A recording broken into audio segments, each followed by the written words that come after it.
Então tá, gente, vamos começar aí nossa escola dominical. É nossa aula número 15, né? 15ª. Ela vai tratar de um tema muito importante, né? E muito atual. Muito atual. Tá? O título da nossa lição. Só um instante. Me adequando aqui. Renunciando direitos e privilégios, né? Quem não gosta de direitos e privilégios, né? Está baseado lá na Bíblia, lá no 1 Coríntios 9, de 1 a 27. Tá. Quem não gosta de direitos e privilégios, né? Renunciá-los, renunciá-los seria de certa forma, para alguns, um peso enorme, né? E esse texto vai tratar justamente de algumas questões, até com relação a Paulo, e a gente tem a noção, quando a gente lê a Bíblia, né? A maioria, quando lê, ou não vou dizer, também não quero englobar todo mundo, mas boa parte de pessoas que quando lê, que a gente vê a construção da igreja, da igreja primitiva, né? Algo bem harmônico, né? Todo mundo se abraçando, né? Todo mundo dividindo tudo, todo mundo se confraternizando, esperando Jesus para amanhã, né? E quando a gente lê a Bíblia com afinco, né? E deixando um pouco de lado aquele romance, aquele amor, né? Vamos dizer assim, e ser somente crítico do texto, a gente vê as grandes batalhas e brigas que houveram entre a afirmação, né, do evangelho, né, do cristianismo em si, como foi construído, mesmo sendo ele tão judaizado. E você, no outro cenário, você tem Paulo, do outro lado, né, um judeu, né, um doutor da lei, né, também cidadão romano, né, conhecedor, né, com muito conhecimento, conhecedor das leis, provavelmente das leis romanas, por ser um cidadão romano, e um grande erudito, né? E ele tem um encontro com Jesus, ele tem um encontro, ele fala desse encontro, né? No seu texto ele fala desse encontro com Jesus, né? E nesse texto aí a gente vê Paulo de certa forma, logo no início ali, se autoafirmando, né? Porque a grande questão, né, era se Paulo era discípulo ou não era discípulo, né? E Paulo escutou muito disso, porque discípulo é aquele que anda, né, com seu mestre, né, que aprendeu com o mestre. E sempre se levantava esse questionamento se Paulo, né, realmente era discípulo de Jesus, né?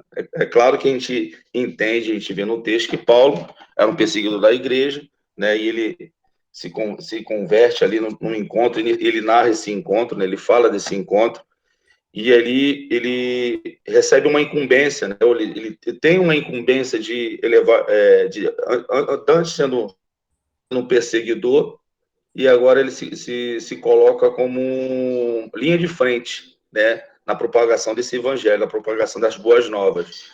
E encontra muita resistência, né? A gente vê nos textos, a gente lê nos textos as brigas, né, e os desentendimentos de Paulo com os discípulos, né, com alguns discípulos. É claro que tinha muita harmonização, sim. Pedro tinha, né, uma entrada com Paulo muito boa, mas certa feita até Paulo, né, briga com Pedro, pô, tu tá aqui é um, você tá lá é outro, né? A gente... Então, é só para a gente entender que a construção, né, do evangelho, a construção da igreja, né, não foi tão harmônica assim, né? Não foi tão beijos e abraços e vamos esperar Jesus assim, né? Paulo teve que se firmar, ele teve que ser contundente em suas palavras, E a gente consegue ver ali nesse texto, né, do Coríntios 9, de 1 a 27, um certo desabafo de Paulo, né? Desabafo. A gente fala que a gente tem que evitar, né, muitas vezes, quando vai pregar, de não desabafar. Mas Paulo também era ser humano e nós somos seres humanos também, né? A gente não usa o púlpito para isso, né? E é lógico que a gente não faz isso, mas o momento propício ali, ele não estava pregando em si, mas conversando e falando em suas cartas, né, a respeito, né, da sua chamada, né, logo nos primeiros versículos, o 1 e 2, ele trata sobre isso, né, ele trata sobre isso. E ele tem, né, ele logo no início fala assim, sou eu livre? Não sou livre, não sou apóstolo, não vi Jesus, nosso Senhor, não são vocês resultado do meu trabalho no Senhor? Então, Paulo, ele afirma ali que duas coisas muito importantes. Primeiro, assim, ó, eu sou apóstolo porque eu vi o Senhor, ou seja, eu recebi um chamado de Deus. Então, ele se posicionou dizendo que recebeu um chamado de Deus, né? E o seu apostolado estava baseado nisso, né?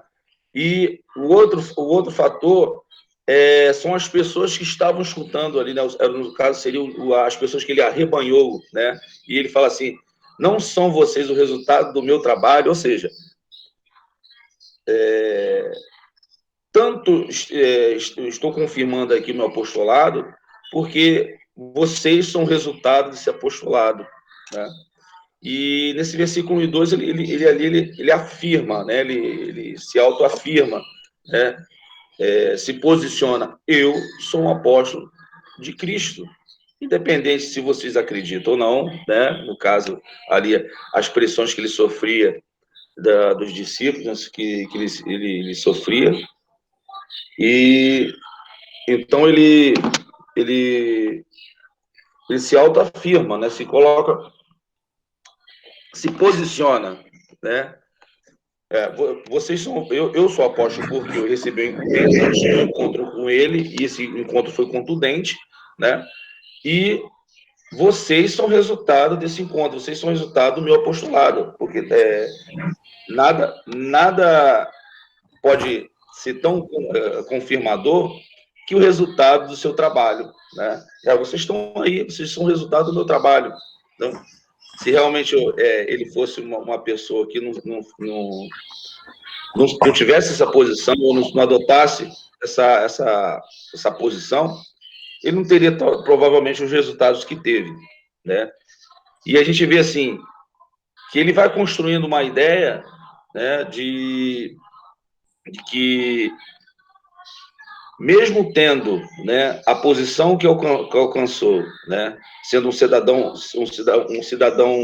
judeu e um cidadão romano, né, mesmo sendo um erudito, mesmo tendo a oportunidade de ter os privilégios, né, de alguns privilégios, porque aí ele vai tratando assim como os discípulos tinham, né, a toda aquela regalia, né, para onde eles podiam ser, onde eles podiam ser alimentados, levarem as suas esposas, serem alimentados, né, serem como pode ser, ter o privilégio de viver somente para a obra. Então ele tem a incumbência, né, de defender, assim, ó, eu tenho, assim como eles tiveram essa oportunidade, né, assim como eles também vivem para o Evangelho, eu também vivo para o Evangelho. Mesmo assim, vivendo do Evangelho, pregando as boas novas, né, eu não tenho, assim, eu tenho a decência de entender que eu não vou ficar pressionando ninguém de me ajudar, né, que era comum, né, os discípulos viverem e serem ajudados em prol da igreja, né? Em prol das pessoas que estavam ali sendo conquistadas. E ele estava falando ali para Coríntios, então, que ele não tinha, né, assim, ele se sentia constrangido, né? E ele não queria que o seu trabalho fosse resultado dos privilégios que ele podia vir a ter. Né? A gente vê na narrativa ali do texto, a gente vê ali, lendo o texto, a preocupação de Paulo e né, a sensibilidade dele de não interpretarem o que ele fazia, né, o que ele exercendo ali o chamado de Cristo, né, o chamado que ele tanto fala, né, pela pessoa que ele era. Ou seja, eu estou aqui e me dispo de tudo que eu tenho, né, de tudo que eu sou, né, ou de tudo que eu provavelmente viria a ter direito, né, com a única incumbência de pregar o evangelho, de pregar as boas novas, né, de falar, né, da salvação e do amor de Cristo. Essa era a preocupação dele.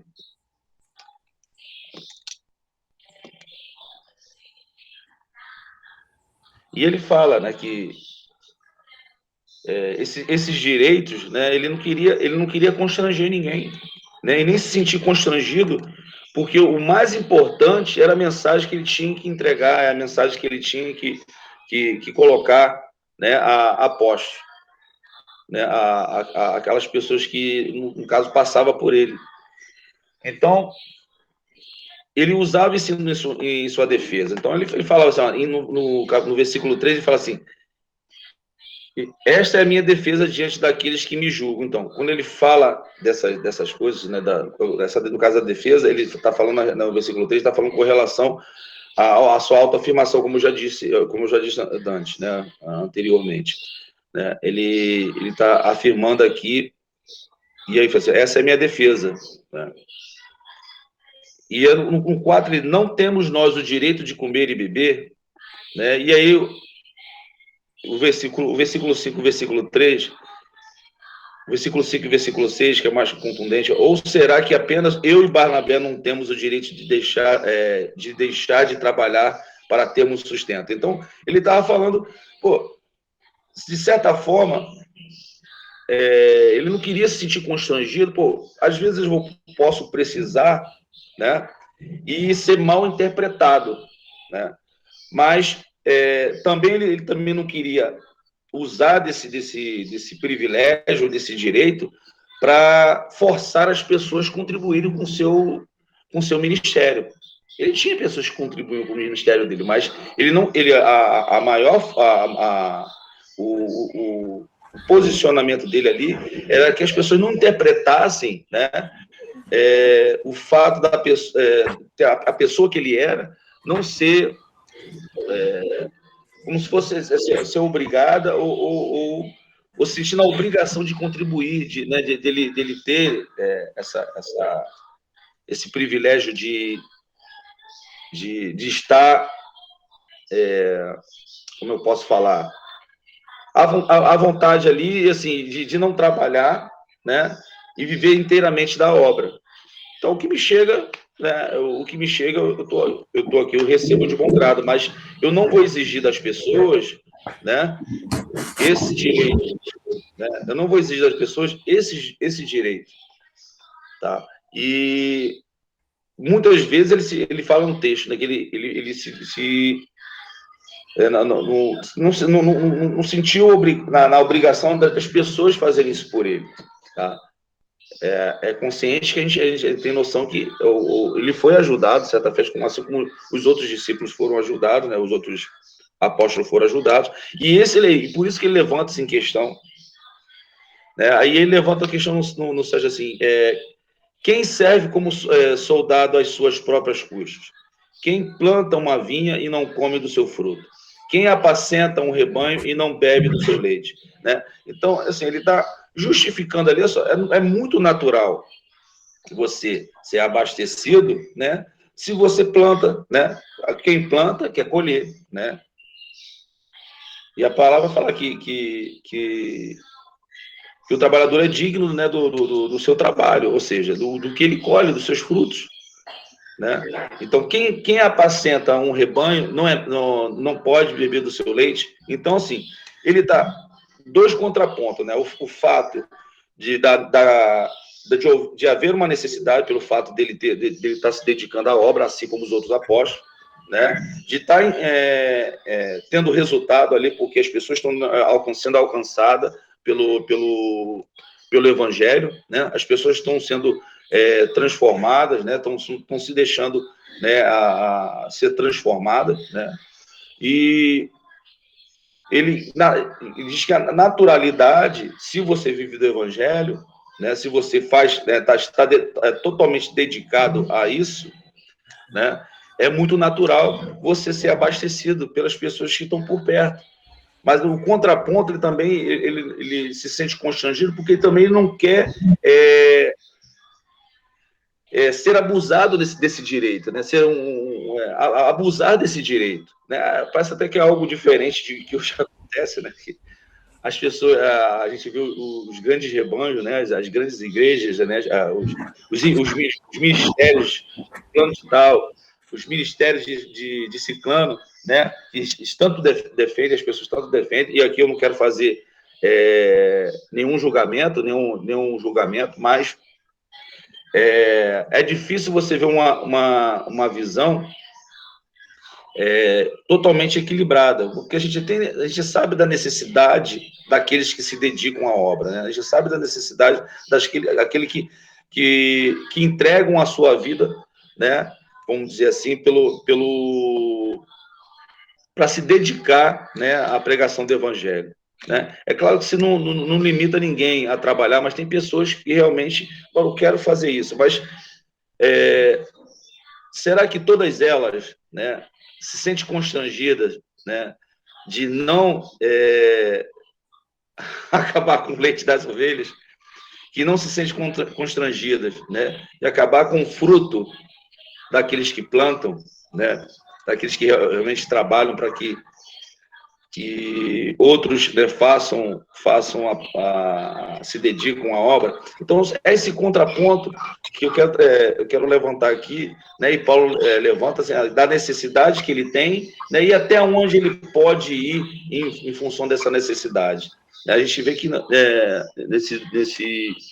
desde que o mundo é mundo aí, desde que a gente vê a pregação do Evangelho, né, e desse tempo da igreja para cá, né, é bem claro de se entender o quantos abusam desse direito, desse privilégio. Eles não só eles abdicam desse direito ou se sentem constrangidos de não ser tão contundente em ter esse direito, que você olha para essas pessoas e você vê o quanto ela cresce, né, ou enriquecem, né, com o leite das ovelhas, né, com as necessidades de outros, né? Então, há um contraponto a ser entendido aqui, né? Você tem direitos, você tem privilégios, mas não devemos ser abusados, abusar desse direito. Pelo contrário, Paulo fala que muitas vezes ele deixou de lado, ou seja, provavelmente pessoas chegaram até ele para oferecer alguma coisa. Não, eu estou bem, estou abastado, estou bem, eu não preciso, né? É igual aquele camarada que está com tudo em sua casa, ou seja, está abastecido de alimento, que seja, não tem necessidade, e alguém chega, não, toma aqui, recebe isso aqui, eu trouxe aqui para você. No natural, seria interessante o quê? A pessoa dê para outro que precisa, que graças a Deus tem abastecido, né? Eu estou sendo um pouco enfático, com relação a isso, para entender que alguns usam da máquina, né, da igreja, né, porque a gente não pode, a gente tem que entender que a igreja também ela tem o seu ela também é uma razão social, né? Tirando a parte espiritual, vamos olhar para a parte, né, legal da igreja, né? Você tem o CNPJ, né? E a gente vê quantos, né, aproveitam, né, desse CNPJ, né? Baseado, tomando a Bíblia como pregação, mas o foco não é as pessoas serem salvas, ou as pessoas serem pelo menos alcançadas pelas boas novas, por aquilo que Jesus Cristo falou. Mas temos que construir mais tempos, temos que alcançar mais gente, porque seremos muito mais lucrativos, né? Eu não quero citar nomes de igreja aí, mas a gente sabe que muitas igrejas fecham porque não dão lucro, né? Porque não dão lucro, são baseadas, né? Ela olha lá, o pastor presidente olha lá, né? Olha lá o resultado da coisa. Para quantas pessoas cita já? Tem 100, tá, mas calma aí. Está tendo lucro? Está sendo, a igreja está sendo abastecida, né? Está vindo dinheiro para a matriz? Então, é complicado. Eu estou tocando nessa ferida porque isso é um fato relevante, né? Um fato que acontece desde que o mundo é mundo. Será que a pregação é realmente para salvar as pessoas, é realmente para levar as boas novas, ou somente os poderosos se abastecer, né, e ter a vontade de crescer por crescer, crescer para se ter dinheiro, crescer para dominar? Não, meu ministério é maior, né? Então a gente tem que pensar um pouco nisso quando a gente lê esse texto. Paulo, ele é contundente quando fala: meu objetivo aqui é pregar o evangelho, é de levar as boas novas para as pessoas, né? Ele vai falar aqui no versículo 9, né? No versículo 8, não digo isso do ponto de vista meramente humano. A lei não diz a mesma coisa, ou seja, quando ele tá usando aqui a lei, no caso, a lei mosaica, né, para explicar, né, desse leite, no caso assim, dessa necessidade que aquele que exerce, né, ou faz por Deus ou por Senhor, ele tem que ser abastecido, né? Mas mais uma vez eu sou contundente em falar, né, e afirmo que assim como ele afirma, né, da necessidade, que há uma necessidade, essa necessidade tem que ser suprida, só que ela não pode ser soberba ao ponto de você sacrificar aquelas pessoas que te ajudam, ou aquelas pessoas que te abastecem, né? Entendeu? Ele vai falar,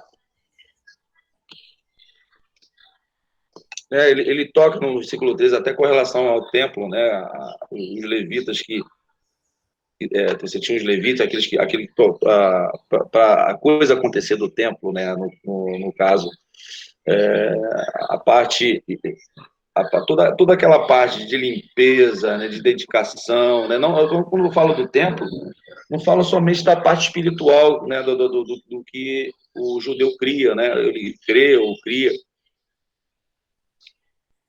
mas sim da parte operacional do templo, né? E aí fala, essas pessoas que se dedicam efetivamente o tempo todo, e ele fala ali, ela também não tem ela não pode comer desse fruto, ou seja, a da oferta que ia chegar ao altar. E ele fala, né, a respeito da lei, e fala, ó, essa oferta, né, das ofertas que são oferecidas, né, ali ele tira o sustento também deles, entendeu? As pessoas que dedicam. Então, sempre o contraponto de saber, há uma necessidade, né, essa necessidade tem que ser suprida, somente essa necessidade não pode se tornar, né, um privilégio que você vem desabastecer aqueles que oferecem, né, ou seja, que dão de bom grado, né? Nada diferente do que acontece hoje, né? Nada diferente do que acontece hoje. E aí ele fala no capítulo, no versículo 5, no versículo 15, mas eu não tenho usado de nenhum desses direitos. Não estou escrevendo na esperança de que vocês façam isso por mim. Prefiro morrer a permitir que alguém me priva desse meu orgulho. Ou seja, de certa forma, o Paulo, ele tem esse orgulho de não exagerar desses privilégios, ou seja, ele prefere não atrapalhar, não apontar para esse lado, para fazer com que as pessoas se prendam. Não, tem uma necessidade de deixar lá o apóstolo abastecido, né? E talvez até com mais do que ele precisa. Daí fala assim, não, isso aí eu tenho um orgulho, porque eu, mesmo sabendo disso tudo, que realmente há uma necessidade, que às vezes eu até preciso, né? Eu vou fazer o possível para não usar desse privilégio, desse direito. Não, eu tenho esse orgulho, né? E a gente vê o quanto isso mexe vamos começar a olhar para os dias de hoje, né? Quantos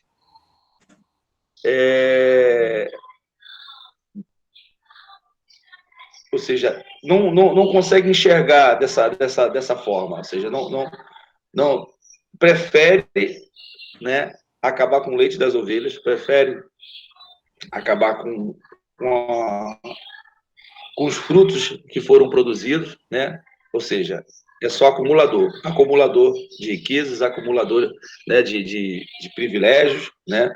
Uma necessidade de se não, eu não vou dizer se autoafirmar ou se colocar num posicionamento, né, como um líder, né? Porque se você é um líder, você tem que se posicionar como líder, óbvio. É claro que não sendo agressivo, mas sim se posicionar, né, nas suas atitudes, né? Porque o verdadeiro líder, ele não precisa levantar a sua voz e dizer que é um líder, né? A não ser que quando ele é confrontado, e muitas vezes ele tem que tomar uma decisão, e essa decisão é um direcionamento, né? E aí ele vai, não, eu estou aqui, eu estou aqui como líder, né? Um líder espiritual, e eu vou traçar aqui o caminho, né? Vou ouvir, né, as necessidades, vou ouvir aqui os posicionamentos contrários, né? Vou ponderar, tá? Mas a decisão é minha. Esse é o papel do líder. Porque se der tudo errado, a culpa é dele, né? Se der tudo errado, né, ele tem que chamar a responsabilidade. E Paulo ele tinha a consciência disso. Né? Se tudo se está dando tudo certo, as pessoas, né, elas me julgam a esse ponto, se eu sou um apóstolo, se eu não sou apóstolo, se o que eu estou fazendo é certo, o fato de eu sou um judeu, mas eu estou entre os gentios e pratico algumas coisas, eu vou falar mais sobre isso daqui pelo menos um minutinho, né? E as pessoas me julgam, eu tenho que me posicionar. E isso que Paulo está falando, fazendo um texto, se posicionando, né? Então, vê com uma necessidade de nos posicionarmos, né? Sabemos que temos uma liderança, sim, né? Mas nos posicionarmos. Mas o Paulo ele estava como um líder, né? E tinha pessoas que ele tinha responsabilidade. Então, dando tudo certo, né? O evangelho sendo pregado, as pessoas se rendendo, né, a Jesus de certa forma, sendo alcançado pelaquela filosofia de vida, né? De amor ao próximo, de compartilhar, né? De ter as pessoas mais perto, de cuidar de um dos outros, né? Isso seria uma coisa de orgulho. E para Paulo era um orgulho para ele o trabalho que ele desempenhava. Mas para outros, né? A preocupação era saber se ele não andou com Cristo, né? Ele não andou. Então, Paulo ele tinha esse cuidado, porque ele queria que o que ele fazia fosse mais importante do que talvez uma posição que ele tivesse se abastecer, né? Ou seja, se abastecer, né? Ou estar ali, né? Com todas aquelas regalias, né? Sua maior preocupação era ver as coisas sendo feitas, né? O evangelho sendo pregado. E ele fala, né, que a pregação, eu prego de livre vontade, né? E a sua recompensa é justamente essa, é que as pessoas sejam alcançadas, né? Ele fala que é a maior recompensa as pessoas serem alcançadas, né? Ele ganhar um mais outros, né, para Cristo e alcançar a todos que o cercam, né?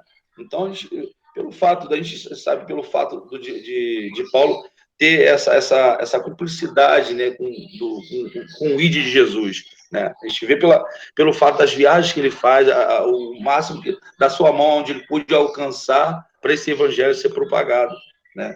E ali na carta de Coríntios, ele afirma isso, né? A minha preocupação é de pregar esse evangelho e que as pessoas sejam, né, alcançadas pelo que Cristo diz, pela filosofia de Cristo, ou pela essa ideia das pessoas, né, de cuidarem uma das outras, de serem seres humanos, né, de realmente olhar para o próximo, né, reconhecer que tem um Deus no céu, né, que não é um Deus vingativo, não é um Deus que está preocupado, né, em o que ele está fazendo de errado hoje. Não, mas está preocupado e sempre sempre misericordioso, né, em abraçar, em trazer para perto. Então, ele fala dessa vocação dele, dessa necessidade, né, e que ele faz isso de boa vontade, né?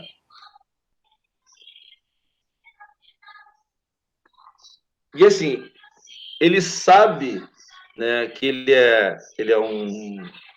livre, né? Ele sabe que é uma pessoa livre, ele qualquer momento ele pode se sair daquela situação, ou seja, qualquer momento assim, eu estou aqui por vontade própria, mas eu me coloco, né? Você vai lendo o texto e assim, eu me coloco como um escravo. Não, não, não, assim, a gente sabe que escravo não tem vontade, né? Naquela época, e em qualquer época, não tem vontade. O escravo está sujeito ao que o seu senhor, né? Ele é um termo até pesado para se usar, mas ele quer mostrar ali, ser bem enfático, né, o quanto ele se obrigou por essa obra, né? Então, ele quer dizer que os desejos dele é menos importante da vontade que ele tem que esse evangelho se expanda, né? Que esse evangelho ele cresça, né? E a gente vê o quanto ele dá importância, né, a esse evangelho, o quanto ele dá importância a esse chamado, né, do ID, esse chamado que Deus colocou em suas mãos, né, que ele se sente obrigado, né, como não obrigado pelo fato de alguém colocar uma faca no pescoço dele, ou você faz isso ou você morre, mas ele se sente obrigado como algo filosófico em sua vida, um ato de vivência, né, daquilo que eu abracei isso aqui e não largo, e eu faço de bom grado porque eu me sinto, vamos dizer assim, uma escravidão que me dá alegria, porque eu vejo o resultado nas pessoas que eu conquisto, nas pessoas que se aproximam de Cristo. E a ideia que o texto traz para a gente, né? A ideia que o texto traz para a gente, né? E ao fato dele chegar, né, no versículo 16, né, que pregar é uma necessidade, né? É uma necessidade. Então, ele pregar, anunciar uma necessidade. Então, a gente vê o quanto Paulo está comprometido, né, em levar as boas novas, né, em levar. Então, nada diferente dos outros, né, porque o fato de ter Paulo, porque ele está, né, o Paulo, né, e a gente sabe que a nossa doutrina, né, vamos dizer assim, a nossa filosofia, né, praticamente boa parte dela foi construída no que Paulo disse, né, tem, claro, Jesus também, mas é o que Paulo escreveu, né, e às vezes é até difícil algumas coisas serem entendidas, porque muitos dão muito mais importância, são muito mais paulinos, né, do que Jesus disse. A gente vê muito mais os pregadores falar do que Paulo disse do que Jesus disse, né? A gente tem Paulo, não tirando aqui a importância de Paulo, porque foi uma pessoa que se dedicou, né?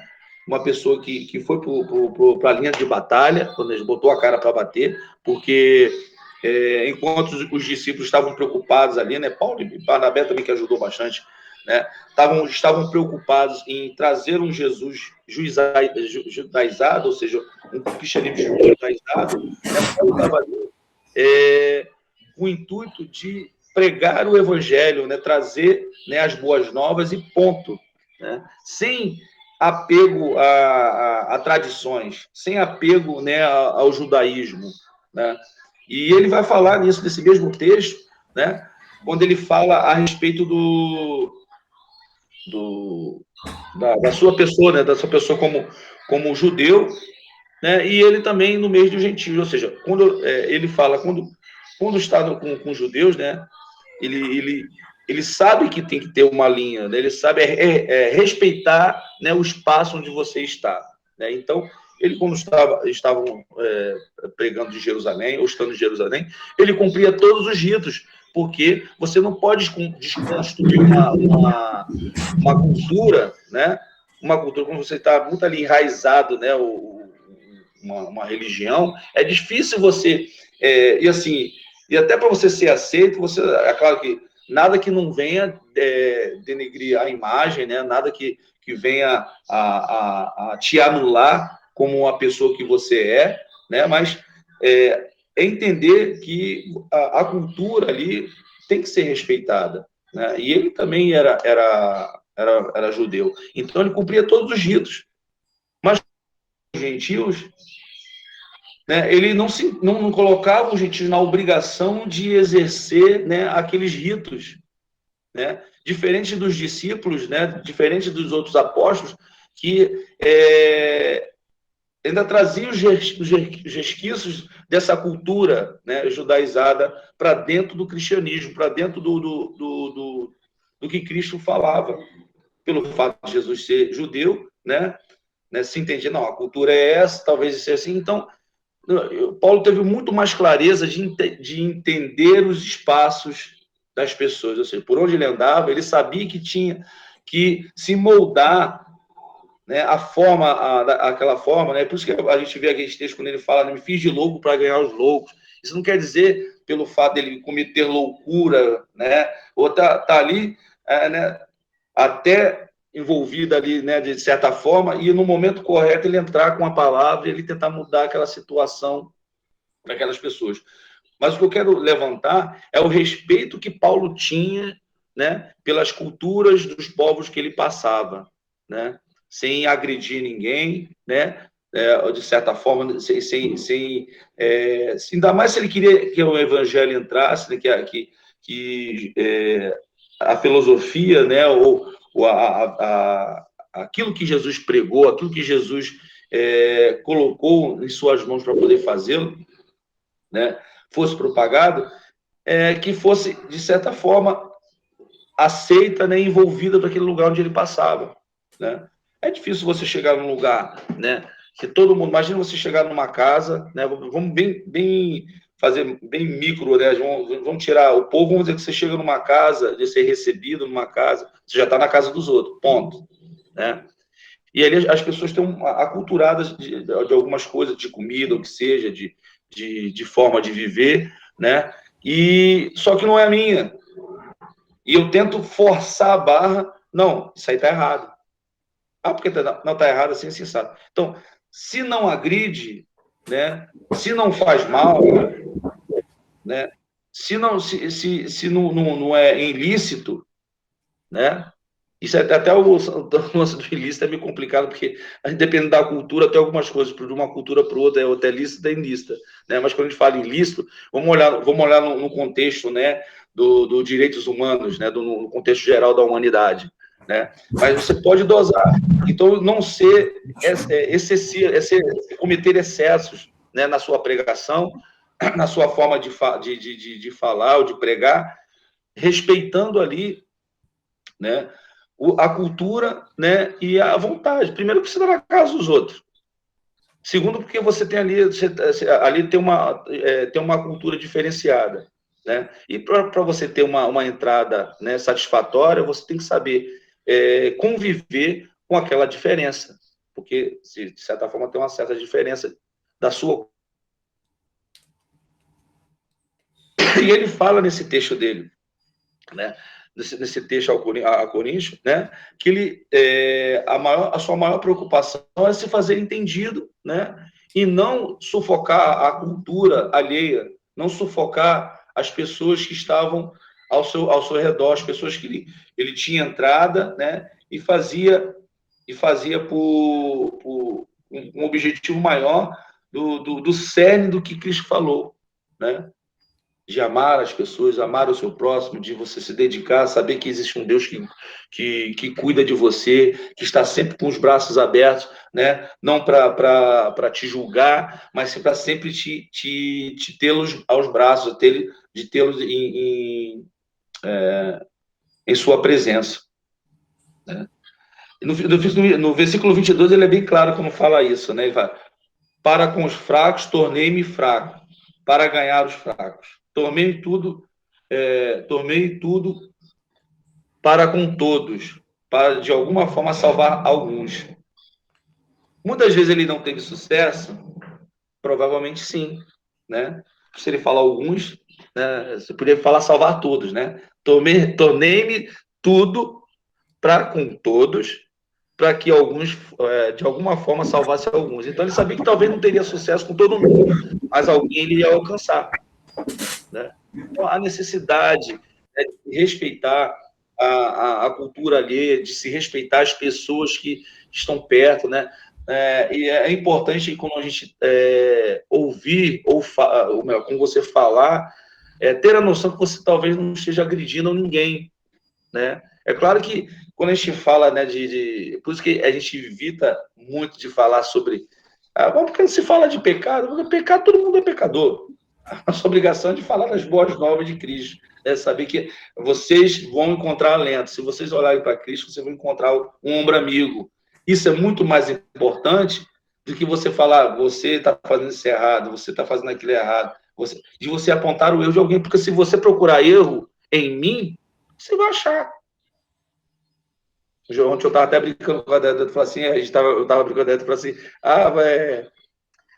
cadê a tua asa? Não sei o que, a gente estava brincando, né? Cadê a tua asa? Eu falei, a minha asa está pequenininha aqui ainda, está muito pequenininha. Então, mas a gente sabe, se você procurar defeito nas pessoas, você vai encontrar. Se você procurar defeito em mim, você vai, e muitos, não são poucos, né? Vai sim, vai. Agora, até que ponto você está comprometido com as minhas mazelas, com meus defeitos? Até que ponto você está comprometido com o defeito do outro? A nossa preocupação tem que ser aproximar as pessoas de Cristo. E Paulo deixa claro no versículo 22 que a sua preocupação era fazer com que as pessoas alcançasse essa benevolência, alcançasse essa salvação, alcançasse maior de ter Cristo perto, né, em todos os momentos, seja eles bons ou maus, contar com Cristo e reconhecer que você é fraco, sim, tá? Você tudo bem, mas não tem problema. Quem está conosco é forte. Vamos aqui nos ajudar, né? Então ele tinha consciência dessa, né, de se colocar na posição do outro, né, e você não ficar subjugando cultura nenhuma, ou ficar subjugando as pessoas por ter obrigação de fazer aquilo que você faz, né? Porque eu vim da cultura judaica e agora vocês vão ter que fazer a circuncisão. E esse era um pensamento dos apóstolos lá, né, de Pedro, né, de todos aqueles apóstolos lá, de estar preso ainda à religião, preso ainda, né, à sua cultura, muito mais que uma religião, mas a sua cultura, né, e trazer isso e botar isso como um plano de fundo do evangelho, né? E Paulo ele traça, por isso que muitas vezes ele não era entendido e muitas vezes era julgado, né? Até pelos seus irmãos, vamos dizer assim, né? Até pelos outros apóstolos, pelo fato dessa sensibilidade que ele tinha com as culturas alheias, dessa sensibilidade, porque quando ele estava com os gentios, ele tinha, né, a hombridade de entender ali os gentios, né, e não colocar ali também um peso sobre a vida deles. Claro, baseado sim no que se entendia por direito naquela época, né? A palavra certa seria o lícito, né? Lícito, né?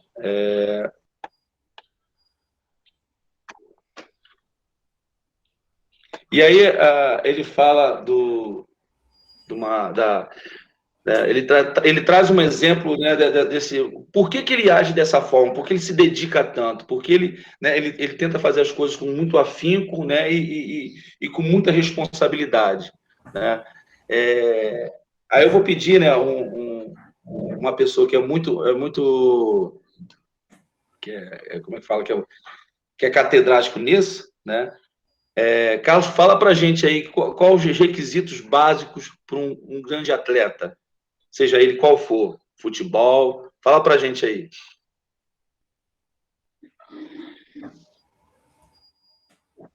Carlos. Ih, se ausentou. Vou falar. E cadê ele? Poxa. Não tô aqui. Tá aí. Não. Fala pra gente, Carlos, eu não quero Olha só, aqui. o que eu posso dizer Fala pra de um gente. cara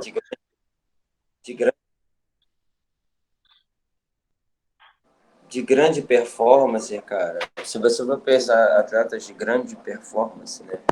Ele tem na sua base, que a gente chama, ele tem o aspecto físico na base, o aspecto técnico e o aspecto cognitivo.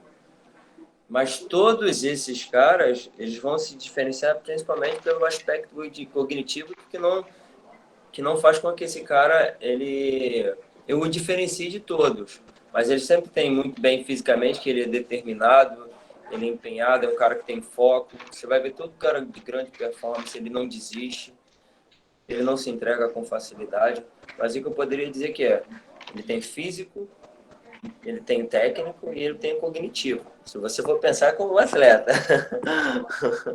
de grande performance, porque ele tem capacidade de solucionar problemas, de trazer respostas com um tempo muito curto, entendeu? Ele corresponde à expectativa. Se for dentro dessa leitura, tá? De performance.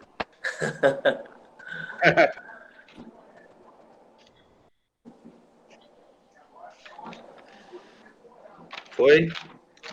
Esse é Então, entendeu? não, sim.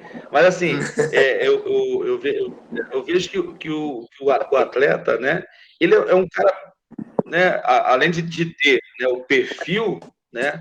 Para o que ele escolhe, né? Para a área que ele escolhe, né? Ele tem que ter muita dedicação, né? Deixar, né, aqueles tempos, enquanto uns, qualquer coisa na vida, vamos dizer assim, mas o atleta, ele pode, fazer aquilo e buscar o prêmio, que é o primeiro lugar, porque um atleta, ele procura, ele exerce, né, vai fazer qualquer tipo de esporte, com o intuito de ser o número 2, o número 3, você é o número 4, ele quer ser o número 1, né? Ele quer ter um grau de, né, um grau de conhecimento do que ele precisa, né, e dedicar o máximo, né, ser ele resoluto ali, persistente, né, e muitas vezes, enquanto muitos estão passeando, brincando, tal, ele está ali se dedicando em treinar, né, e é o segredo, né, treinar, né, e tento fazer, né, a forma mais vamos dizer assim, mais contundente a alcançar um objetivo de dizer assim, agora sim, estou pronto, né? E a gente sabe que é o quê? Uma busca constante. O atleta que ele, né? Que Paulo e Carlos pode me falar nisso se quiser interromper, né? O atleta que ele quer se manter em alto nível, ele nunca deixa de treinar, ele nunca deixa de buscar, ele nunca deixa de manter o seu corpo alinhado, né, com a área que ele escolheu, né? Não importa o que seja, vou até um lutador de sumô. Você já viu algum lutador de sumô magrinho? Assim, igual o Carlinho? Tem, o cara tem que manter aquele corpo. Ou ele mantém aquele corpo, então ele destroçado. Na primeira batida ele vai por longe daquela roda lá, daquele não sei o nome se fala, do tatame, o que é, como eles falam. Então, ele se adequa, né, àquele perfil, né, além de treinar, né? Então Paulo ele trata nesse esse nosso essa nossa labuta, nesse esse pregar o evangelho, tá? Essa carreira que nos está proposta, né? Esse alvo que ele tem um ponto a chegar. Se você não se preparar, se você não fizer como esse atleta, né, certamente você não vai, pelo menos o mínimo esperado por você não vai ter. Né? E qual é o maior objetivo do atleta? Né? É assim que ele pesa também no texto ali. É alcançar o resultado do seu trabalho, né? Ou ser o número um, né? Chegar na frente. Né? E ele fala, se é tão, né, uma coisa tão corruptível, né, uma coisa que se esvai assim, né, que é material, é tão importante para alguns, e ele fala, quanto mais, né, essa carreira que a gente escolheu, né, que foi de pregar o evangelho, de colocar, né, a cara para bater, né, respeitando sim as pessoas que são alcançadas por nós, né, para não cometermos excesso, né? Mas fazermos com afinco, com dedicação, né? Porque o clímax dessa corrida, o clímax dessa dedicação é a vitória, né? Porque qual atleta que se dedica para não ser vitorioso? Né? E ele fala essa vitória. Ele fala aqui no 25 que ele corre, né, para receber uma coroa, né? Uma coroa para ser coroado. E a nossa coroa, o que seria a nossa coroa? Né? É você olhar para trás e ver o legado que você vai deixar. Então, a preocupação de Paulo era o legado do que ele ia deixar. Né? E a gente vê o quanto isso foi tão importante que a gente está falando sobre ele hoje. Essa é a verdadeira coroa de Paulo. Você hoje está falando de Paulo, né? A gente vê que muitas doutrinas se baseiam no que Paulo disse, muito mais do que Paulo disse, né? Porque ele tinha algo a dizer, né? Ele foi um atleta, né, performático, um camarada que se dedicou ao ponto e está coroado toda a sua obra, né? Sabemos que não era um santo, né? Como a gente diz assim, não tem pecado, consciente dos seus pecados, mas tinha um legado a deixar, né? E ele vai falar sobre isso, né? Lá quando está cansadinho lá, né? Depois de todo o trabalho, né? Que ele fala que ele guardou a fé, né? Ele fez tudo o que tinha que fazer, né? E guardou a fé. E que se fez de lição para a gente, né? Se dediquem à obra, se coloquem à disposição, né?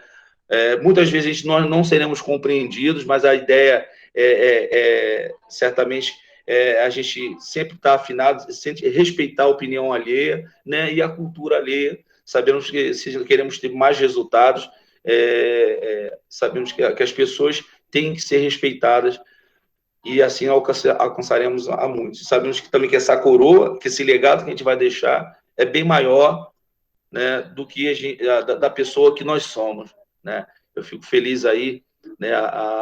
Eu conversei com a Daildo também a respeito, né, desse curso que ele está dando, né? Onde ele está palestrando com a gente, né?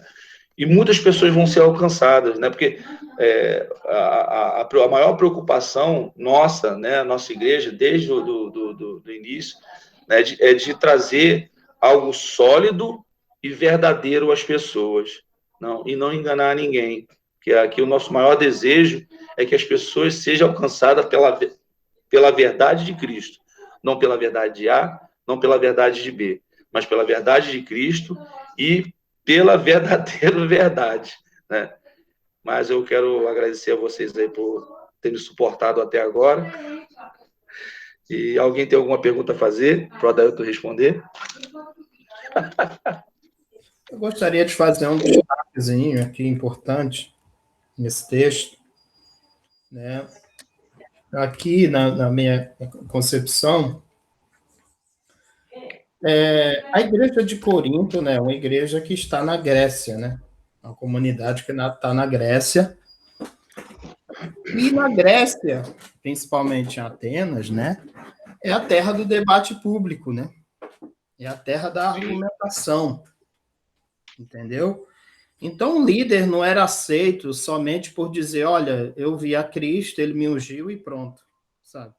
Então, você vai ver dentro da carta aos Coríntios, principalmente no discurso de Paulo, uma argumentação estruturada, sabe? Porque, assim, era uma exigência ali de Corinto, principalmente na Grécia. Veja lá em Atos 17, que Paulo foi levado a um espaço público, ao Areópago, para ele expor o seu ponto de vista acerca daquilo, acerca da verdade que ele trazia ou daquilo que ele queria apresentar. Então, tudo muito ali em Corinto era muito feito em cima de uma argumentação estruturada, sabe? E a gente vê desde o início lá da carta de Corinto que aos Coríntios, né? Paulo não era o único formador de opinião naquela comunidade, não, sabe? Existiam outros líderes, digamos assim, que formavam opinião ali, principalmente líderes de origem judaica, sabe? A gente estudou, pelo menos lá no capítulo 1º, eu acho, capítulo 1º ou 2, pelo menos existiam 4 partidários ali, né? Existiam os partidários de Pedro, de Paulo, de Cristo e de Apolo. Então, ali existiam outros líderes e outros formadores de opinião dentro daquela comunidade ali. Por isso que toda a argumentação de Paulo ela é muito bem estruturada, né? E o que coloca muito nesse texto aqui é a questão da sua autoridade, né? A sua autoridade, digamos assim, apostólica, missionária. A gente vai dar crédito a um cara que não andou com Cristo, que se diz apóstolo, mas não andou com Cristo. Isso era feita, digamos assim, isso era um ponto que os detratores de Paulo encontraram para depreciá-lo, entendeu?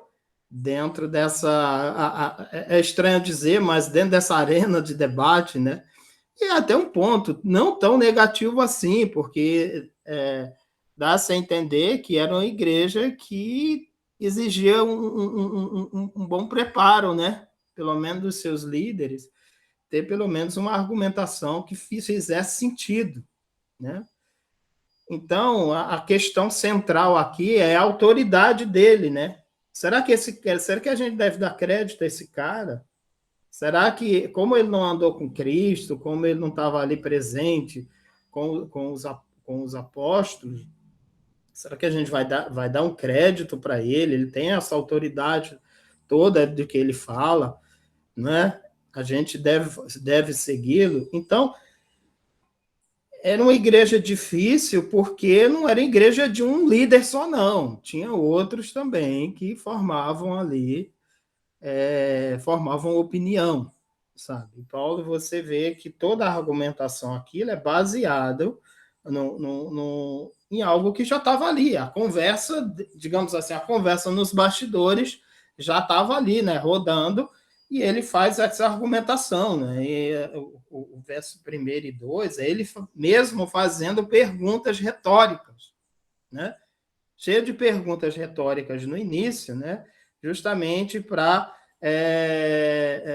fazendo pergunta para responder pergunta, respondendo pergunta com outra pergunta, né? Então, ele faz toda a sua argumentação e ele diz assim, olha, sendo eu um apóstolo, não tenho os mesmos direitos e privilégios daqueles que estavam com Cristo? Será que missionários somente são aqueles que andaram com Cristo? Se assim o fossem, né? Todos tinham morrido no 1º século e a mensagem do evangelho tinha morrido ali. Mas ele mata esse tipo de argumentação com isso, né? Mas o que é interessante aqui, que eu gostaria de destacar, é isso, né? É que era um ambiente não era um ambiente fácil, era um ambiente de debate, era um ambiente que você teria para se colocar e se posicionar como líder, um formador de consciência ou de opinião, você teria que ter uma boa argumentação, né? Não era somente simplificar a coisa como se fala aqui hoje em dia, né? Eu fui ungido por Cristo, né? Eu vi Cristo e ele me ungiu, e hoje em dia eu falo. E fala qualquer coisa. Essa que é a grande questão, porque às vezes é difícil ouvir, não é uma questão depreciativa, mas as pessoas, às vezes, por se acharem, né? E falam qualquer coisa em nome de Cristo. E às vezes eu particularmente, eu tenho até dificuldade de ouvir determinadas coisas, porque são tão pobres de argumentação, de raciocínio, que fica difícil até de ouvir. Quando você vem aqui, né, num discurso aqui de Paulo, você vê que é uma coisa bem estruturada e uma argumentação bem feita, né? O cara está falando de alguma coisa que ele tem autoridade. A autoridade justamente está ligada a isso, é o domínio daquilo que você está expondo, ou daquilo que você vive, né? A autoridade está muito ligado a isso, né? O domínio de algo que você está expondo, está propondo. Por exemplo, o cara pode ser uma autoridade na matemática, o cara pode ser uma autoridade na física, ou seja, aquilo que ele propõe, aquilo que ele expõe, aquilo que ele defende com excelência, né? E não baseado em coisas simplórias, sabe? Jogando para cima, usando exemplos pessoais e tal, defendendo. Mas o debate aqui era muito mais profundo, né? Até porque os opositores, nesse sentido do debate de Paulo, eram pessoas bem capacitadas também para isso, né? Então, eu vejo essa questão aqui como uma questão de defesa mesmo do apostolado dele, né? Geralmente não vejo tanto paralelo com hoje em dia. O que a gente vê hoje em dia são pessoas se apropriando em nome de uma autoridade recebida misticamente. Ele domina o rebanho e ele explora as pessoas, comete abuso de toda a natureza, né? Seja de natureza financeira, de natureza psicológica. É um domínio mesmo de consciência, não baseado em uma argumentação bem estruturada, mas baseada no misticismo, sabe? A pessoa diz, eu sou, como a gente vê, né? Sou ungido de Deus, portanto, ninguém me questione. A gente já ouviu muitos por aí, né? Não posso ser questionado, não posso ser colocado à prova porque eu fui ungido, e os ungidos de Deus não podem ser tocados. A gente vê esse tipo de coisa acontecendo por ali. E nessa argumentação de Paulo, em nenhum momento ele utiliza esse elemento místico, né? Ele apenas fala sobre coisas factuais, né? E ai de quem tocar no ouvido do Senhor, hein? Factuais, exatamente. Então, apelando para essa coisa mística, essa coisa do ungido do Senhor, que não tem nenhum fundamento bíblico, sabe? Então, e muito menos neotestamentário, essa tal do ungido do Senhor. O único ungido do Senhor que eu conheço é o próprio Cristo, né? O próprio Cristo é o ungido do Senhor. Tanto é que está no singular, né? O ungido do Senhor é o Cristo, né? Está no singular. Não teve vários ungidos do Senhor no plural, sabe? Enfim, é isso que eu gostaria de destacar, né? Para procurar enriquecer mais a aula aí do nosso querido Vanderlei.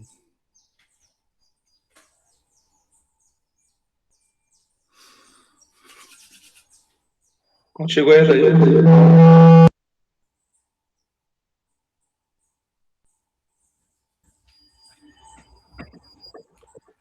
Pronto.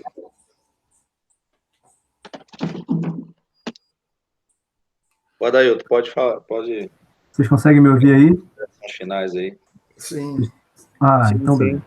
Mas olha só, eu agradecer ao Vanderlei pela aula que ele deu, que ele apresentou, dizer para o Carlinhos que a definição de atleta que ele apresenta é, na verdade, a definição de qualquer pessoa resignada. Tá? Você deu a definição de resiliência. Quando ele pediu a definição de atleta, você deu a definição de resiliência, que não está equivocada, porque o atleta é, antes de mais nada, um exemplo de resiliência. Né? E ele sabe para o que ele está se preparando, né? Então ele tem que ser isso mesmo. A defesa de Paulo, em cima do que o o Ayrton está falando. O Paulo, ele tem, e do que o Vanderlei falou, né? O Paulo, ele tem um pouquinho, Ayrton, do misticismo, porque aquelas pessoas, elas são místicas demais. A gente não pode ignorar o fato de que toda a lógica, eles tinham dois pressupostos, tinham duas bases de argumentação que são trazidas da dialética de lá de trás até hoje, que são a base de toda a argumentação que a gente usa. Tem a argumentação heurística, que é aquela avaliação dos fatos iniciais pela minha própria experiência, e depois eu tenho que jogar isso fora para partir para a avaliação epistemológica. Então, primeiro eu uso a heurística, isso é normal de todo mundo, né?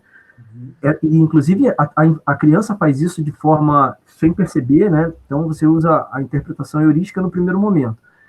E essa interpretação heurística, ela é muito, muito mergulhada dentro do misticismo, e eles não abandonavam isso porque eles eram sociedades místicas. Os primeiros gregos a defenderem a ideia do ateísmo e do agnosticismo, eles, inclusive, são condenados à morte, né? O Sócrates é um dos primeiros dele, e ele é bem pragmático.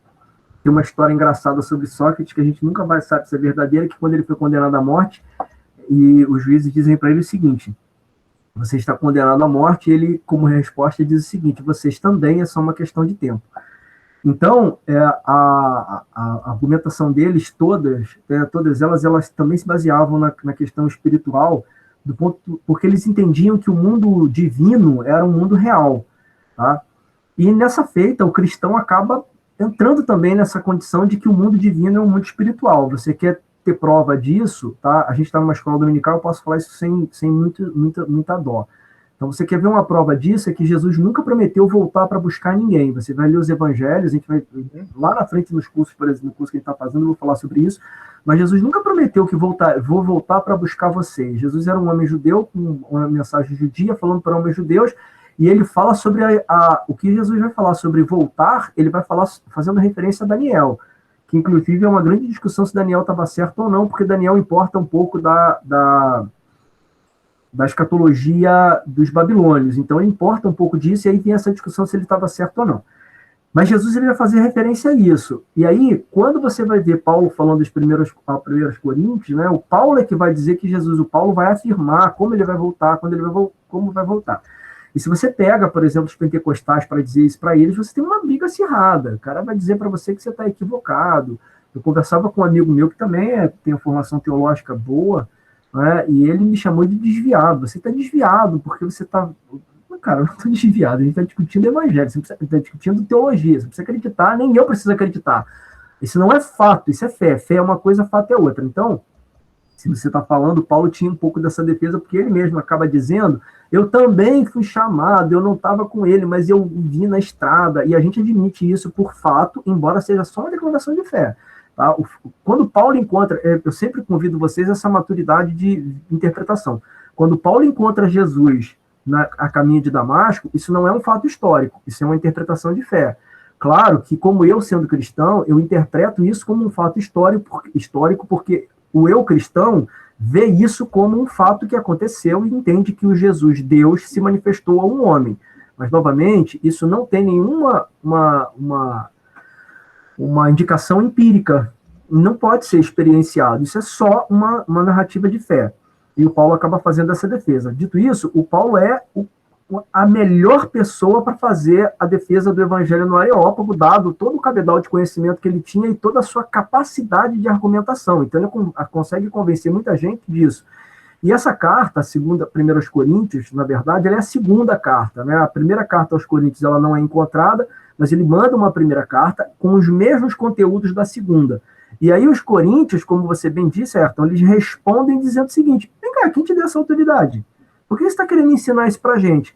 E aí ele começa a pegar os trechos da pergunta dele e responder. Pega, responde, e vira essa grande dialética, que é uma carta incrivelmente bem produzida. Paulo se destaca entre os escritores do Novo Testamento, que você fala assim, uau, como esse cara escreve bem.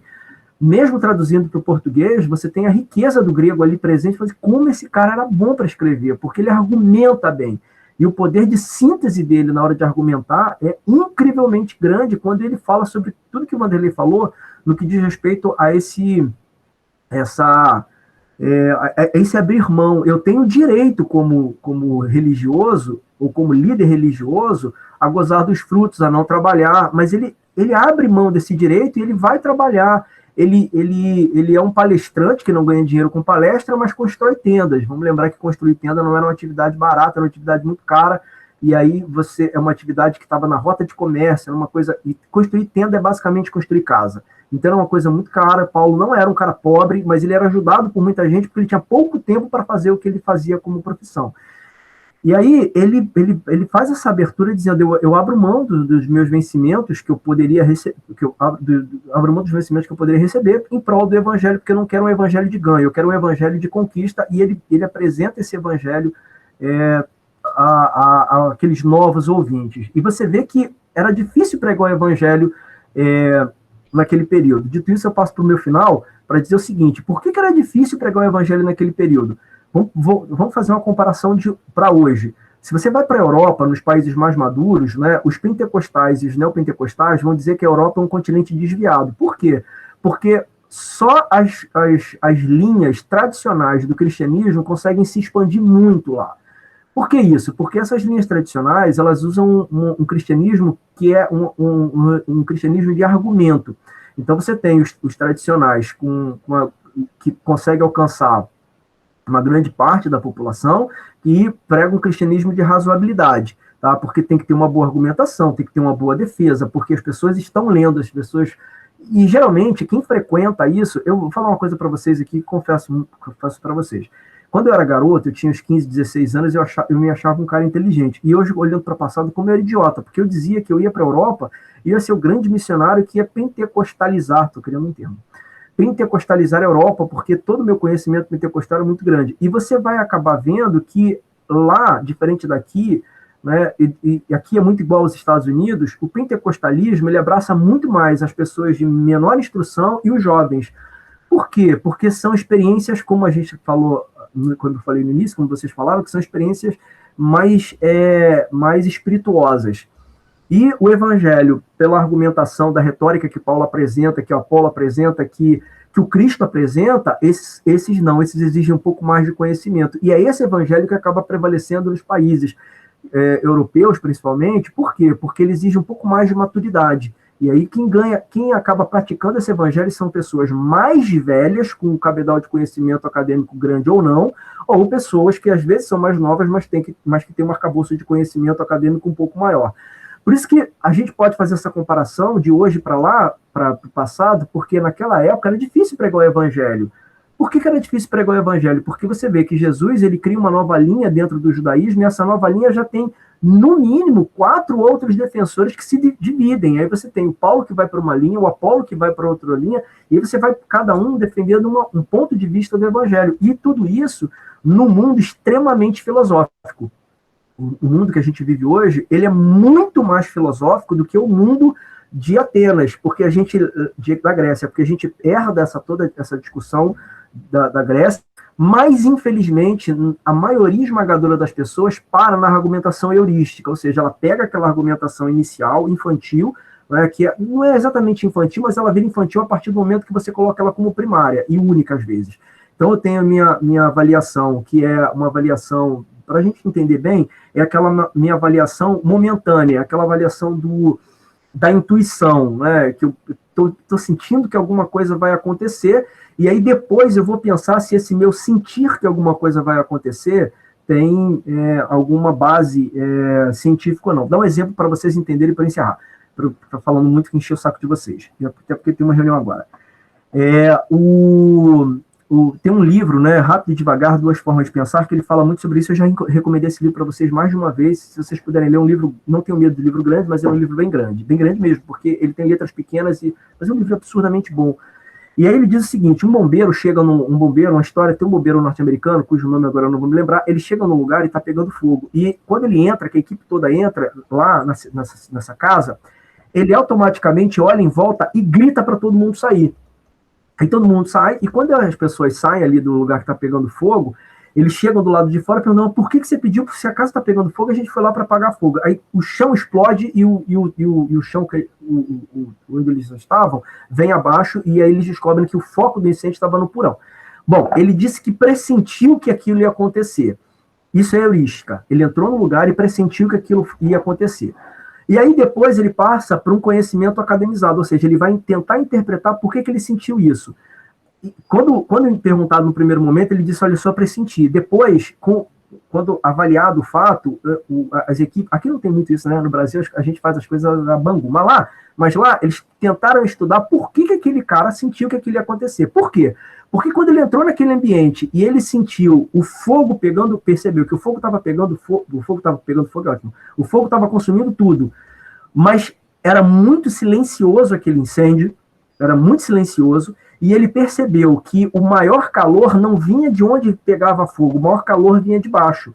Automaticamente, o cérebro dele, não foi uma questão instintiva, mas o cérebro dele interpretou que o foco do incêndio era embaixo. Ora, se o foco é embaixo, esse chão vai cair. Se esse chão vai cair, a equipe toda morre.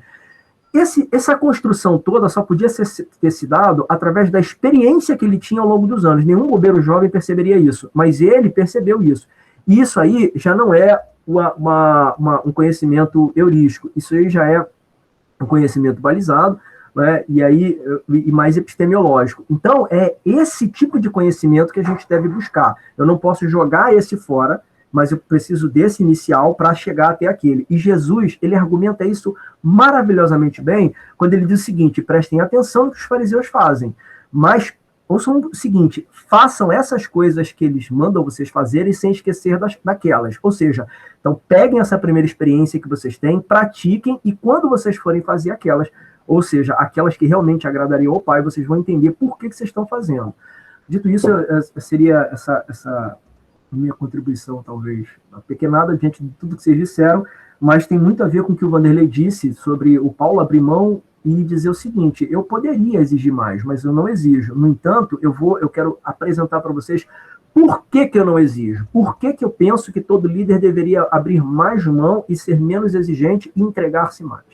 É isso que Paulo acaba dizendo. E ele acaba convidando, dentro do que o Ayrton falou, todos a essa discussão, esse debate do conhecimento. É isso. Assim, eu só gostaria de colocar que eu acredito no chamado. Sabe? Sim, eu também acredito no chamado. Eu acredito, pressupondo Deus uma pessoa colocar como pessoa, né? Uma pessoa viva e ele age na história, sabe? Então, é um ser inteligente, isso. Tem uma concepção espiritual e, para mim, a sensibilidade espiritual, ela transcende a questão racional. A sensibilidade espiritual, essa parte imaterial, intangível, que é acessada, digamos assim, por Deus, pelo Espírito, ela transcende até a questão racional. E é nessa questão intangível e imaterial que Deus entra. E até não tem como racionalizar isso. É uma coisa tão transcendente do ponto de vista espiritual. Por isso que eu acredito naquilo que Paulo fala como que teve um encontro e tal. Isso é uma parte acessível por Deus, digamos assim, e não é racionalizada porque a nossa mente nem alcança, talvez, essa condição. Sabe? Por isso que tem essa parte sensível espiritual, que é acessada por Deus, que é uma parte, digamos assim, vivificada, como o próprio Cristo usa lá, do nascer de novo, que essa parte é acessada por Deus, a parte do milagre, a parte material, que é acessada por Deus, que racionalmente isso não se muda racionalmente. É um toque do próprio Espírito de Deus. A minha argumentação não vai no sentido de não negar essa questão, mas no sentido de enriquecer, de uma argumentação, de fazer uma defesa, não simplória, entendeu? Tipo o exemplo que eu citei eu sou ungido por Deus e tal. Não pode ser tocado, não pode ser acusado, não pode ser tal, entendeu? Essa questão simplória e manipuladora. O que eu aponto é para a riqueza da argumentação, baseado também na experiência espiritual que ele teve, porque não, ele coloca dentro, e faz parte também, eu acho que faz parte, uma parte importantíssima, que sem isso a pessoa, esse encontro com Deus, esse novo nascimento, faz parte dentro do processo de conversão. É claro que não é o único, mas é a questão vivificadora do Espírito, para poder você ter essa consciência de Deus, sabe? Essa consciência, como é que posso dizer? Essa consciência viva. Uhum. Você não prova, por uma questão de fé, mas aquilo se torna, digamos assim, quase que sólido para você, porque é uma parte que foi vivificada pelo Espírito. Agora, e isso não é explicável racionalmente, por exemplo, entendeu? Isso não é traduzido epistemologicamente. Não. É só uma experiência subjetiva mesmo, sabe? E essa parte subjetiva... E Ayrton, tanto a fé, né, assim, tão contundente, porque...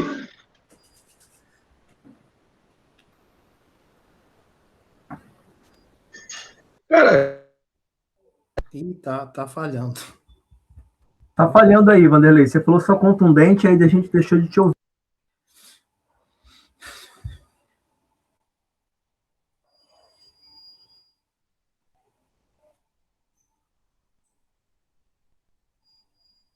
Vanderlei, a gente não tá... Eu não sei se vocês estão ouvindo o Vanderlei, eu não estou ouvindo mais. Vocês estão ouvindo o Vanderlei? Não estou ouvindo, não. Vanderlei, a gente não está te ouvindo. Eu acho que ele nem está na sala mais. Eu nem estou ouvindo ele. Eu? Então, vamos lá, gente. Você está certíssimo, tá? O que eu estou dizendo é que... Estão me ouvindo agora? Estou te ouvindo agora. São os problemas técnicos. Não, eu estou falando... O que Paulo ganhou? Né? Qual era o posicionamento de Paulo quando era Saulo, vamos dizer assim? Ele era um cara que era perseguidor, um doutor na lei. Ele era o cara. Sim. Vamos dizer assim, de mensagem na lei e tudo. E ele se despiu disso tudo. Cara, aconteceu alguma coisa fenomenal. O cara, ao chegar a esse grau de fé, né, e botar a cara para bater, se ele falou, de certa forma, que ele entendeu, se foi um sonho, se for, não sei. Isso aí eu acredito nessa parte do material. Isso aí aconteceu alguma coisa muito que aconteceu conosco. Cara, porque o cara mudou radicalmente e não ganhou nada, não teve benefício nenhum, a não ser... Eu sempre tive muito ojeriza a questão de igreja, sabe? Eu sempre tive muito ojeriza. Eu não gostava, nunca gostei, desde a infância. Tanto é que eu nasci num ambiente católico, totalmente do interior, e nunca fiz primeira comunhão. Para você ter... Desde a infância eu nunca tive essa proximidade com a institucionalidade, chamada igreja, sabe? Essa parte institucional, essa parte... Nunca tive... nada me atraiu nisso. A minha comunicação com Deus, para falar bem honesto para vocês, o que é a minha parte subjetiva, foi sempre a natureza. Fui criado na roça, então a natureza em si falava mais de Deus para mim. Tanto é que quando eu volto lá para o interior, eu contemplo muito essas coisas porque fez parte da minha subjetividade divina desde a infância. A igreja institucional, o catecismo, essa coisa toda, nunca me chamou a atenção. Compreende? Nunca me chamou a atenção. Nunca foi uma parte, essa questão, nunca foi, e sim a natureza. Dito isso, em 2001 eu tive uma experiência espiritual que mudou a minha concepção, entendeu? Mas não foi uma coisa intelectualizada. Eu não passei por um catecismo de igreja, eu não passei eu fui buscar isso depois que aconteceu essa experiência comigo, entende? Eu não passei por um catecismo intelectual ou racional para me tornar um cristão, digamos assim. Eu tive uma experiência espiritual que me afetou no meu íntimo, e daí, então, eu fui vivificado para essa área. Daí, então, eu fui tomar contato com esse mundo institucional. Eu sou de fora para dentro, entende? Eu não passei por essa, como é que se diz? Essa catequização. Eu tive uma experiência espiritual, por isso que, para mim, isso aí é muito